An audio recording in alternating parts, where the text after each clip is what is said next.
Je suis au lycée Saint-Charles-Sainte-Croix du Mans, dont c'est la 2e année au club radio de RCF Sarthe. L'établissement nous a rejoint, le lycée nous a rejoint l'an dernier.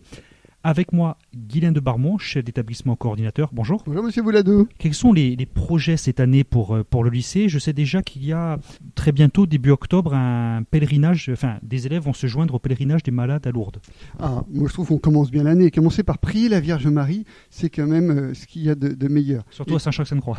Et d'ailleurs, oui, parce que effectivement, Saint-Charles-Sainte-Croix, ça s'appelait pour une partie Notre-Dame de Sainte-Croix, l'institution Notre-Dame de Sainte-Croix. Il y a une fusion de 2 établissements, c'est ça ? Effectivement, il y a 10 ans, c'est l'institution Notre-Dame de Sainte-Croix et le lycée professionnel Saint-Charles qui ont fusionné pour donner cet ensemble Saint-Charles-Sainte-Croix. Mais peut-être certains d'entre vous avez suivi et assisté au Soin Lumière qui a raconté tout ça de manière impressionnante en juin, là, avec un spectacle de 2 heures de très haut niveau, très haute qualité, où on raconte l'histoire de la commune Sainte-Croix, l'histoire de l'institution Sainte-Croix qui a été déplacée à plusieurs endroits différents pour arriver ici, rue des Vignes, qui est devenue maintenant rue Saint-Exupéry, après la Première Guerre mondiale. Rue Saint-Exupéry, parce que Antoine de Saint-Exupéry a été élève à quel établissement ? Voilà, alors il fait partie de ces élèves prestigieux de l'institution Notre-Dame de Sainte-Croix, et effectivement, mais il y a d'autres personnages prestigieux. Alors on parle beaucoup de lui, il a sa rue, il a son nom de bâtiment, et on en est très, très heureux. Et j'ai d'ailleurs un peu planqué dans mon bureau une rédaction de lui, quand il était élève ici, donc qui est un document absolument peu connu, et j'ai l'original. Mais sur les projets, on parlait de Lourdes, et ça je suis assez touché parce que, en fait, c'est une initiative qui ne vient pas du pôle pastoral, il vient d'un professeur, Madame Morel, qui est élève en lycée professionnel et qui était à Besançon jusqu'à maintenant, et qui vivait ça avec ses élèves. Et elle a d'abord proposé ça aux élèves du lycée pro, avec une grande diversité d'élèves, avec pas mal d'élèves d'origine musulmane, et consciente que c'est un pèlerinage qui touche tout le monde, et qui touche même des élèves qui sont peut-être loin de la foi. C'est spirituel. Et dans ce sens-là, ils sont touchés, et la Vierge Marie touche tout le monde. Donc on a une 12aine d'élèves du lycée professionnel, et puis 4-5 autres qui se sont rajoutés du lycée général, mais l'initiative vient bien de là. Alors, c'est un peu coûteux, surtout pour ces élèves-là. Donc, on recherche d'ailleurs des fonds. Il y a même un appel qu'on a fait avec Eloasso là, pour essayer de financer ce séjour. C'est le moment de faire un petit message. Voilà, c'était mon petit message de donc, passage. sur Eloasso, on tape quoi ? Voilà. Lycée Sainte-Croix ? Oui, ou sinon, vous appelez l'accueil et puis on vous indiquera comment faire. Mais c'est vrai que soutenir ce projet-là, on vaut vraiment la peine. Ça a du sens, un vrai sens. Et moi, je suis très touché qu'on touche des gens loin de la pratique habituelle. Donc ça, c'est un premier petit projet en nombre d'élèves. C'est une 20aine d'élèves qui partent sur 1700. Dans les autres axes importants, cette année, qui peut aussi toucher nos auditeurs, moi, j'ai très conscience que les élèves de seconde sont à un âge un peu décisif et on voudrait les inviter, ça fait partie de notre projet éducatif, à s'engager dans la société, à préparer leur vie d'adulte, d'hommes et de femmes responsables dans la société, et donc d'abord dans leur vie personnelle. Et pour ça, nous avons mis en place une série de conférences et d'ateliers. Et on a demandé à chaque élève de seconde au moins de s'inscrire à une conférence. Il y a la première qui est sur tout ce qui est développement durable, écologie. La deuxième, amour, affectivité, qui est un sujet qui évidemment les touche. Et d'ailleurs, on leur a demandé de choisir. Ils sont 140, presque la moitié des élèves de seconde qui se sont inscrits à celle-ci. Et puis une troisième sur les métaverses, plus modernes, tout ce qui est en lien aussi avec le développement du cœur humain par la technique. Donc ça rejoint le projet d'écologie intégrale, qui ne concerne pas que la nature, qui concerne aussi son propre projet à soi. Bien sûr. Comment on se définit par rapport au monde. Donc ils doivent chacun s'inscrire à une conférence, et on sait que si on rend pas ça un peu obligatoire, un peu incitatif, ils vont pas y aller. Alors que là, on veut leur donner le goût d'aller éventuellement aux 3. Puis on fait une autre série de conférences en janvier-février, donc de même, on les invite. Et puis, ensuite, des ateliers. C'est-à-dire qu'on a mis en place, et on a 23 ateliers différents, par des professeurs, des éducateurs, des associations partenaires qui interviennent, avec des thèmes très, très différents. Il y a 2 ateliers autour de l'éducation relationnelle et affective. Il y a des ateliers lecture littéraire de la Bible par un professeur de lettres, un atelier question de foi, un atelier sur les troubles alimentaires, un atelier sur le harcèlement pour avoir des sentinelles qui vont veiller au bien-être et à la qualité relationnelle entre les élèves. On se doute que c'est très concernant pour eux. Ah bah, tout à fait. Atelier jardinage, de la musique. Donc voilà, pour que chacun... Il y a même des coutures, je trouve ça très bon qu'il y ait du manuel aussi, pour que chacun y trouve leur compte. Et chaque élève devra s'inscrire à un atelier pour 5 séances. Donc ça, c'est vraiment un projet important et on va avoir ça 2 fois durant l'année. Là maintenant et puis une deuxième fois au 2e trimestre. L'accompagnement des élèves, vous me disiez en préparant l'émission, a été renforcé aussi pour les secondes. Ce qui fait notre point fort à Saint-Charles-Sainte-Croix, et c'est souvent pour ça que, du moins, ça fait partie des raisons pour lesquelles les familles inscrivent leurs élèves à Saint-Charles-Sainte-Croix, c'est pour cette qualité de suivi, d'accompagnement des élèves. Et je me suis aperçu que nous avions des profs qui avaient des heures d'accompagnement, c'est placé dans le emploi du temps, nous avons des élèves qui ont besoin d'accompagnement, et dans certains cas, nous n'avons pas toujours été assez directif pour bien faire en sorte que les élèves qui en aient besoin aillent à l'accompagnement que nous avons mis en place, puisque c'est pour l'instant assez facultatif. On informait les élèves qui pouvaient. Et donc là, j'ai missionné un professeur pour retravailler le projet, pour non seulement mettre plus d'heures d'accompagnement, donc là, il y en a vraiment beaucoup durant la semaine, aussi renforcer les stages pendant les vacances, qu'il y avait déjà, mais encore plus de stages de français, de maths, et de différentes matières, surtout pour les spécialités en terminale. Donc renforcer les stages durant les vacances. Et ce professeur-là est chargé de travailler avec les professeurs principaux pour être plus directif, pour que vraiment les élèves qui en ont besoin, on les oriente, on les met, on vérifie leur présence et on les mobilise sur cet accompagnement.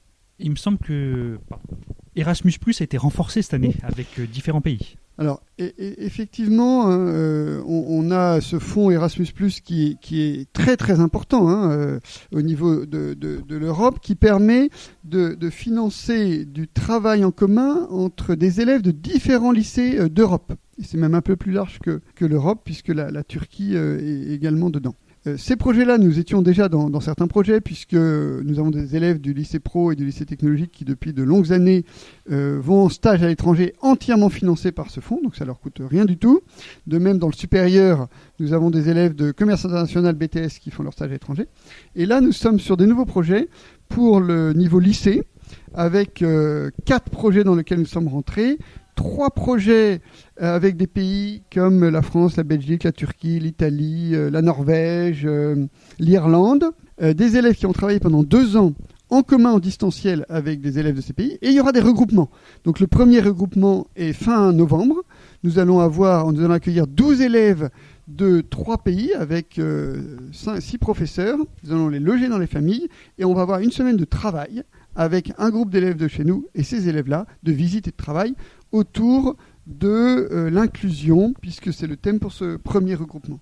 Et on va en avoir ensuite durant l'année plusieurs autres, ce qui fait qu'on a plusieurs dizaines d'élèves qui vont comme ça partir pour des temps de travail à l'étranger, entièrement financés par l'Europe. C'est assez fabuleux.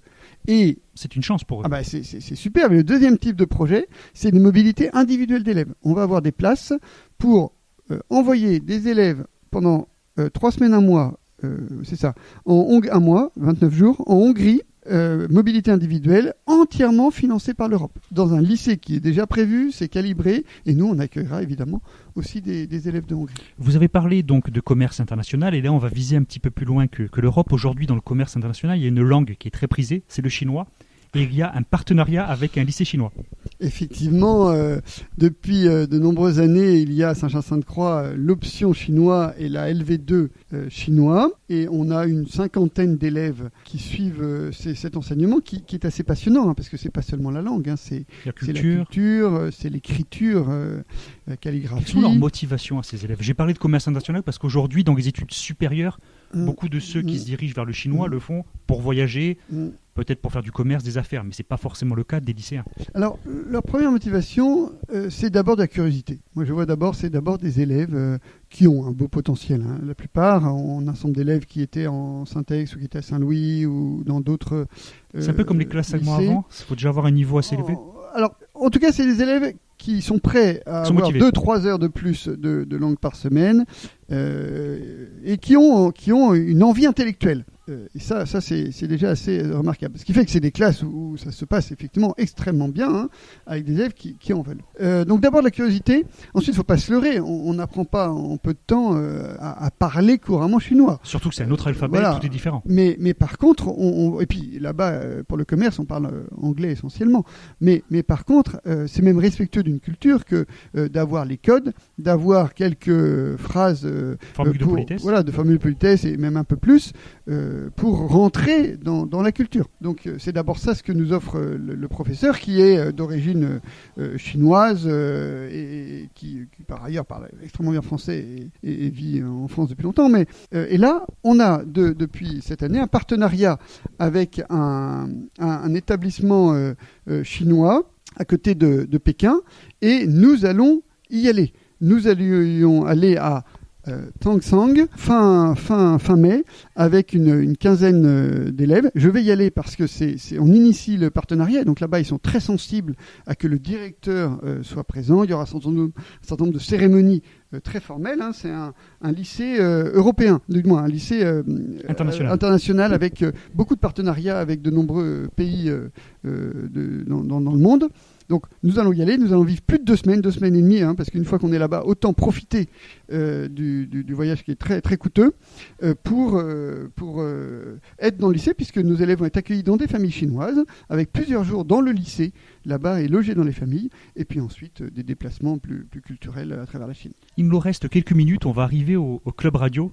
Est-ce que vous avez déjà un peu sondé les élèves ? On sait que le Club Radio, pour sa première année, les élèves ont vite pris leur marque, ils étaient rapidement à l'aise. Pour cette année, c'est quoi les projets ? Alors là, on va repartir avec quelques-uns des élèves qui étaient là l'an dernier, qui effectivement se sont bien pris en main, puisque la dernière émission d'ailleurs, ils l'ont faite sans nous. On avait une volontaire en service civique qui les accompagnait et qui n'était plus là pour la dernière émission. Julie Masson, que l'on salue. Voilà, qu'ils ont très bien géré. Effectivement, on a bien apprécié Julie Masson l'an dernier. Donc là, on est en train de remobiliser un groupe d'élèves. On voit qu'il y a plein de sujets dont on peut parler. Il y a aussi ces nouveaux bâtiments qui viennent d'être intégrés, mais là on a encore une autre étape, puisque à l'inauguration, en fait, tout n'était pas tout à fait ouvert, et là on a un nouveau réfectoire, on a mis un piano dans le couloir, on a un nouveau CDI, du moins une grosse rénovation du CDI aussi, donc ça continue les travaux, et les élèves sont vraiment très bien. C'est un plaisir. Ces bâtiments, il y a des panneaux acoustiques un peu partout, les couloirs sont vastes, en fait c'est agréable, on est vraiment bien dans ces bâtiments. Je trouve qu'on offre des conditions de travail assez exceptionnelles. En parlant du Club Radio tout à l'heure, en vous attendant, j'ai remarqué qu'il y avait aussi dans la petite salle d'attente une brochure, une sorte de gazette. Est-ce que c'est les mêmes élèves ? Est-ce qu'il y a une sorte, on va mettre des guillemets, c'est dur de les faire à la radio, une sorte de pôle média au sein du lycée Saint-Charles-Sainte-Croix ? Effectivement, il y a plusieurs petits journaux. Il y a le petit journal du lycée, le petit journal des tremplins, et puis le Club Radio, ainsi que de la communication sur différents écrans. Donc tout ça est relié avec différents professeurs qui travaillent. Et d'ailleurs, il est encore temps, si un jeune veut venir en service civique pour coordonner tout ça, nous avons toujours ce poste qui est disponible, avec également une implication en maternelle primaire pour ce poste-là, s'occuper de la bibliothèque, faire lire des histoires aux élèves, les accueillir. Donc on a une belle mission autour des médias, effectivement. Le message est passé. Le mot de la fin, monsieur de Barmont ? Avançons avec joie, de manière confiante dans l'avenir. Moi, je ne suis pas du tout sur ces messages ambiants, anxiogènes. On a un pays incroyable, on a des conditions de travail formidables. Des forces vives. Des jeunes que je vois super, quand on les implique dans des projets. J'ai oublié aussi un projet Green Leaders là, qui s'est développé au niveau environnement avec 12 professeurs qui prennent en main le projet. C'est pas moi qui l'initie, et qui sont en train de mobiliser plusieurs dizaines d'élèves pour qu'on soit plus sensible dans l'école. Donc, mais il faut que mon rôle, moi, c'est d'encourager ces projets, de les orienter, de faire en sorte qu'ils fonctionnent. Mais c'est fabuleux. Si on laisse la possibilité aux profs et aux élèves et au personnel de développer des projets, il y en a et ça avance. Ça sera le mot de la fin. Merci, monsieur de Barmont. Merci beaucoup.